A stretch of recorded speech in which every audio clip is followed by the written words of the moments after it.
आता बातमी आहे मनोज जरांगे यांच्या संदर्भात। मनोज जरांगे यांनी उपोषण केलेलं आहे। त्यांच्या उपोषणाचा 6वा दिवस आहे आणि अखेर आज जरांगेंना पाणी पाजलं। आंदोलकांच्या विनंतीनंतर जरांगेंचा दुराग्रह हा मावळलेला दिसलाय। त्यांना पाणी पाजण्यात आलेलं आहे। मनोज जरांगे यांच्या उपोषणाचा 6वा दिवस आहे। त्यांनी आजही उपचार घेणं टाळलेलं आहे। डॉक्टरांचं पथक हे माघारीही परतले। मात्र आज 6व्या दिवशी जरांगेंनी पाणी प्यायलेले आहेत। त्यांना पाणी पाजण्यात आलेलं आहे। आता पुढची जरांगेंची भूमिका कशी आहे हे पाहणं महत्त्वाचं आहे।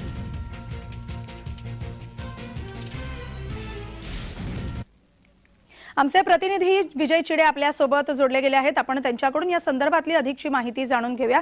विजय, जरांगेंचं उपोषण सुरू आहे, 6वा दिवस आहे आज जरांगेंच्या उपोषणाचा। आजच्या दिवशी त्यांनी पाणी प्यायलेले आहेत। सध्या जरांगेंची तब्येत कशी आहे?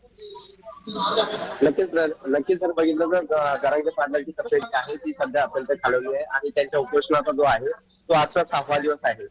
गेल्या 6 दिवसापासून त्यांनी उपचार आणि अन्न पाणी न घेतल्यामुळे त्यांची तब्येत जी आहे ती अत्यंत खालवलीची सध्या आपल्याला पाहायला मिळत आहे।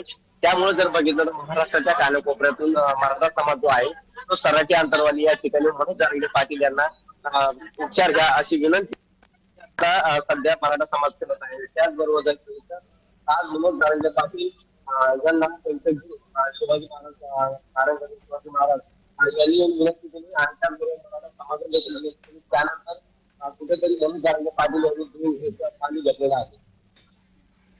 अगदी विजय, आपण महिलाही त्या ठिकाणी मोठ्या संख्येने आहेत। अश्रू अनावर झालेले आपण थोड्या वेळापूर्वीच पाहिलं होतं। सध्याचं वातावरण काय आहे, काय परिस्थिती आहे त्या ठिकाणी? किती मोठा वर्ग त्या ठिकाणी उपस्थित आहे?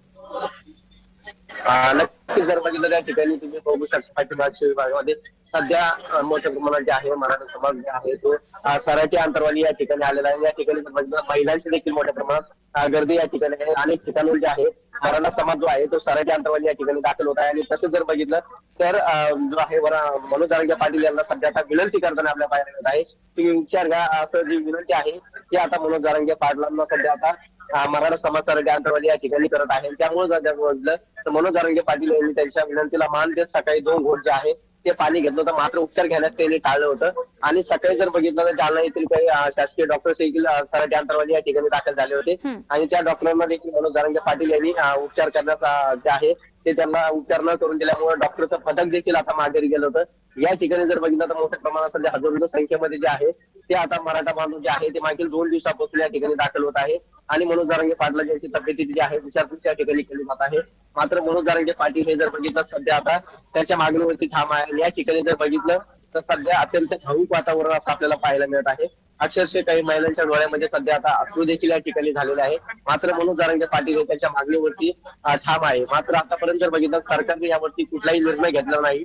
त्यामुळे आता मनोज जरांगे यांची पुढची भूमिका काय असणार आहे हेच आपल्याला पाहणं महत्त्वाचं आहे। विजय, धन्यवाद तुम्ही दिलेल्या या माहितीसाठी।